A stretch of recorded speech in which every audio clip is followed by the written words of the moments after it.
Hi friends, நான் கிருத்திகா பிரபாகரன். நம்மளுடைய வாழ்க்கைய எப்படி வாழணும் அப்படின்ற ஒரு விஷயத்த தெரியாமையே நிறைய பேர் வாழ்ந்துகிட்டு இருக்கோம். எப்படி வாழ்ந்தா நமக்கு தேவையான எல்லாமே கிடைக்கும், முதல்ல அதை நம்ம தெரிஞ்சுக்கணும். மனுஷனுடைய நோக்கம் என்னவா இருக்கு தெரியுமா? எனக்கு இவங்க கிட்ட இருந்து இது கிடைச்சிராதா, எனக்கு அந்த பிரபஞ்சத்துக்கிட்ட இருந்து இது கிடைச்சிராதா, இறைவன் எனக்கு இதை கொடுத்துட மாட்டாரா அப்படின்னு வாங்குற தன்மையிலேயே இருக்கும். என்னைக்காவது கொடுக்கிற தன்மையை பத்தி யோசிச்சிருக்கோமா?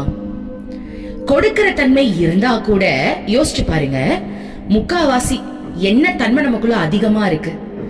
டெய்லி பேசிஸ்ல இந்த பிரபஞ்சத்துக்கிட்ட ஏதாவது ஒரு விஷயத்த முன் வச்சு, இது எனக்கு தந்துட மாட்டியா, இது எனக்கு காட்டிட மாட்டியா, என் லைஃப்ல இது எனக்கு எப்ப கிடைக்கும் அப்படின்ற ஒரு எதிர்பார்ப்போடையே இருக்குமே. இந்த பிரபஞ்சத்திற்கு நம்ம என்ன கொடுத்தோம் அப்படின்னு யாராவது யோசிச்சிருக்கீங்களா? சரி, ஒரு கதை மூலமா நான் உங்களுக்கு ஒரு விஷயம் சொல்றேன். ஒரு காடு இருக்கு. அந்த காட்டுல சின்ன பையன் இருக்கான். அந்த பையனுக்கு 2 காலு கிடையாது. அவன் என்ன பண்றான் அப்படின்னா, ஒரு நாய் வளர்க்கறான். அந்த நாய் என்ன பண்ணுது அப்படின்னா, அந்த கால் இல்லாத அந்த பையனுக்கு எங்கேயாவது உணவு கிடைச்சது அப்படின்னா அந்த உணவை எடுத்துட்டு அந்த கால் இல்லாத பையனுக்கு கொடுக்கும். ஒரு ஆள் என்ன பண்றாரு, இந்த பிரபஞ்ச சக்தி இருக்கு, இந்த பிரபஞ்சம் எப்படியாவது காப்பாத்திடும் அப்படின்ற எண்ணத்தோட அந்த காட்டுக்கு வராரு. அப்ப அந்த குழந்தைய பாக்குறாரு. 2 கால் இல்ல. 2 கால் இல்லாத அந்த குழந்தைக்கு அந்த நாய் சாப்பாடு எடுத்துட்டு கொடுக்கறத பார்த்துட்டு பிரபஞ்சத்து மேல ரொம்ப சந்தோஷம், ஒரு மகிழ்ச்சிய முன் வச்சுட்டு பிரபஞ்சம் என்ன நிச்சயமா காப்பாத்தும் அப்படின்ற எண்ணத்தோட என்ன பண்றாரு, அந்த காட்டுல இருக்கிற ஒரு மரத்து மேல போய் உட்கார்ந்துக்கிறாரு. எப்படியும் பிரபஞ்சம் என்ன காப்பாத்திடும், எனக்கு எப்படியாவது சாப்பாடு கொண்டு சேர்த்துடும், எனக்கு எப்படியாவது செல்வத்தை கொண்டு சேர்த்துடும் அப்படின்ற எண்ணத்தோட ஒரு பெரிய நம்பிக்கையில அந்த கிளை மேல உட்கார்ந்துகிட்டு இருக்காரு. நாட்கள் போயிட்டே இருக்கு, சாப்பாடு கிடைக்கவே இல்லை. 7 நாள் ஆயிடுச்சு. வயிற்று பசி தாங்க முடியல. அந்த நம்பிக்கையும் போயிடுச்சு. பிரபஞ்சம் நம்மளுக்கு என்ன தரப்போது, அவள் தான் ஒரு விரக்தியில என்ன பண்றாரு, அந்த மரத்துல இருந்து கீழே இறங்குறாரு. இறங்கும் போது அங்க ஒரு சாது நடந்து வந்துகிட்டு இருக்காரு. அப்ப அந்த சாது கிட்ட போய் இந்த ஆள் சொல்றாரு, ஐயா, நான் ரொம்ப நொந்து போயிட்டேன். நான் பிரபஞ்சத்து மேல இருக்கிற நம்பிக்கையில பிரபஞ்சம் எனக்கு எப்படியாவது ஏதாவது கொடுத்துரும் அப்படின்ற ஒரு நம்பிக்கையில தான் இந்த மரத்து மேல ரொம்ப நாள் நான் உட்கார்ந்துட்டு இருந்தேன். அங்க பாருங்க, 2 கால் இல்லாத ஒரு பையனுக்கு கூட இந்த பிரபஞ்சம் ஒரு நாய் மூலமா சாப்பாடு கொடுக்குது. ஆனா எனக்கு இந்த பிரபஞ்சம் எதுவுமே பண்ணல அப்படின்னு சொன்ன உடனே இந்த சாது சிரிச்சுக்கிட்டே சொன்னாரா, அந்த குழந்தைக்கு 2 காலு கொடுக்கல, ஆனா பிரபஞ்சம் உனக்கு 2 காலையே கொடுத்திருக்காரு. பிரபஞ்சம் அந்த குழந்தைக்கு 2 கால் கொடுக்காததுனால வேற ஒரு ரூபத்துல ஹெல்ப் பண்றாரு. ஆனா உனக்கு தான் கொடுக்க வேண்டியது கொடுத்துட்டாரு, இதுக்கு மேல உனக்கு என்ன ஹெல்ப் வேணும்னு கேட்டாராம். அப்பதான் அந்த மனுஷனுக்கு புரிஞ்சுதான், ஓ அப்படி எனக்கு கொடுக்க வேண்டிய எல்லாத்தையுமே ஆல்ரெடி கொடுத்துட்ட, ஆனா அத வச்சுக்கிட்டு நான் என்ன வேணும் அப்படின்றத எடுத்துக்காம என்கிட்ட எதுவுமே இல்லைன்னு நினைச்சுக்கிட்டு எல்லாத்தையுமே நான் உன்கிட்டயே கேட்டுட்டு இருக்கேனே அப்படின்றது புரிஞ்சுதான். நான் என்ன சொல்ல வரேன் அப்படின்னா, எப்பவுமே கேட்கிற தன்மையிலேயே இருக்குமே, என்னைக்காவது கொடுக்கிற தன்மையை பத்தி யோசிச்சிருக்கோமா? அந்த நாய் எடுத்துக்கோங்க, அது யாரையும் போய் எதுவுமே கேட்கல. அது கிட்ட இருக்கிற அந்த உழைப்ப வச்சு அதுக்கு கிடைக்கிற விஷயத்தை எடுத்துட்டு அந்த குழந்தைய காப்பாத்திக்கிட்டு இருக்கு. அப்போ மனுஷனா இருக்கிற நம்ம கேட்டுக்கிட்டு இருக்கணுமா, 4 பேருக்கு கொடுக்கணும் அப்படின்ற தன்மையில வாழணுமா? எந்த ஒரு மனுஷன் ஆல்ரெடி பிரபஞ்சம் என்கிட்ட எல்லாமே கொடுத்திருக்குன்னு நம்புறானோ அவனுக்கு கொடுக்கிற தன்மை வரும். ஆனா பிரபஞ்சம் இருக்கே, நம்ம கேட்போம், கடைசி வரைக்கும் அதுகிட்ட கேட்டுக்கிட்டே இருப்போம் அப்படின்ற எண்ணத்துல எவன் வாழ்றானோ அவன் வாழ்க்கையில இருக்கிறது கூட அவன் கண்ணுக்கு தெரியாது. சோ நம்ம இப்ப எந்த கேட்டகரியில இருக்கோம் அப்படின்றத நீங்க தெரிஞ்சுக்கோங்க.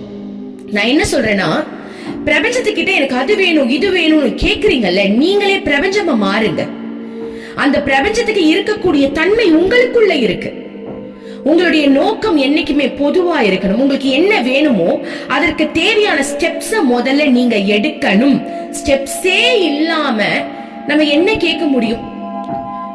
அந்த மாதிரியே சில பேர் இருக்காங்க, நான் கவர்மெண்ட் எக்ஸாம்ல எப்படியாவது பாஸ் ஆயிரணும், ஆனா நான் படிக்கல. என்கிட்ட அந்த மாதிரி ஒருத்தவங்க வந்தாங்க, நான் படிக்கவே இல்லை, ஆனா எப்படியாவது நான் பாஸ் ஆயிரணும். எப்படி முடியும்? எப்படி சாத்தியம்?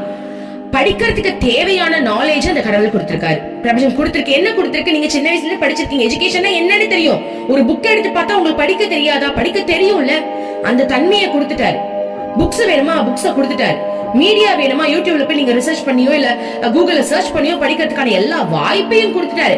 எல்லாமே கொடுத்துட்டாரு, ஆல்ரெடி கொடுத்துட்டாரு. அது எப்படி பயன்படுத்துறது, அதற்கான ஸ்டெப்ஸை எப்படி எடுக்கிறதுன்னு யாராவது யோசிச்சீங்களா? ஏன்னா எப்படியாவது பாஸ் ஆகிடுனா ஆல்ரெடி உங்களுக்கு என்ன கொடுத்திருக்காரோ அதை பயன்படுத்தினாதானே பாஸ் ஆக முடியும். நான் படிக்கவே மாட்டேன், என்ன பாஸ் பண்ணனும், எப்படி பாஸ் ஆக முடியும்? ஏன் இந்த டாபிக் நான் இன்னைக்கு பேசுறேன்னா, என்ன அந்த மாதிரிதான் கேள்வி கேக்குறாங்க சில பேர் வந்து. நீங்க சொன்னீங்களே லா ஆஃப் அட்ராக்ஷன் அப்படி இப்படின்னு, எனக்கு ஒண்ணுமே நடக்கல. ஏன் நடக்கல நீங்க சொல்லுங்க, பதில் சொல்லுங்க.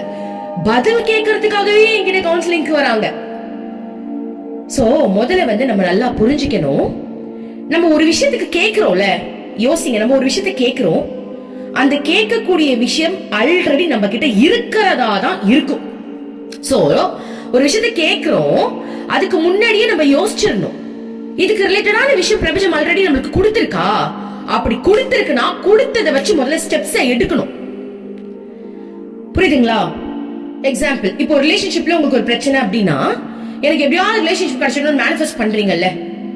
ஆனா அந்த ரிலேஷன்ஷிப்ல நீங்க அவங்க கிட்ட என்ன வேணும்னு நினைக்கிறீங்களோ அதை நீங்க அவங்களுக்கு கொடுத்தீங்களா?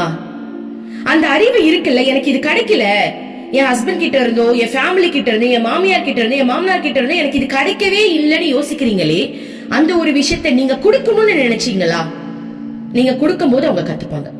அப்போ பிரபஞ்சத்துக்கிட்ட நீங்க எந்த ஒரு விஷயத்த முன்வைக்கிறீங்களோ அதுக்கு ஏத்த நாலேஜ ஆல்ரெடி இந்த பிரபஞ்சம் உங்களுக்குள்ள கொடுத்திருக்கு.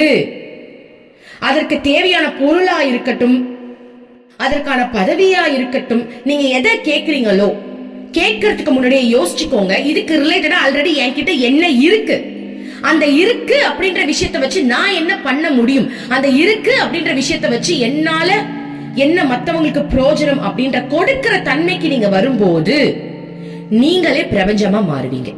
எத்தனை நாளைக்கு தான் பிரபஞ்சத்துக்கு இதை கேட்டுட்டே இருக்கிறது? என்னைக்கு நம்ம பிரபஞ்சமா மாறுறது?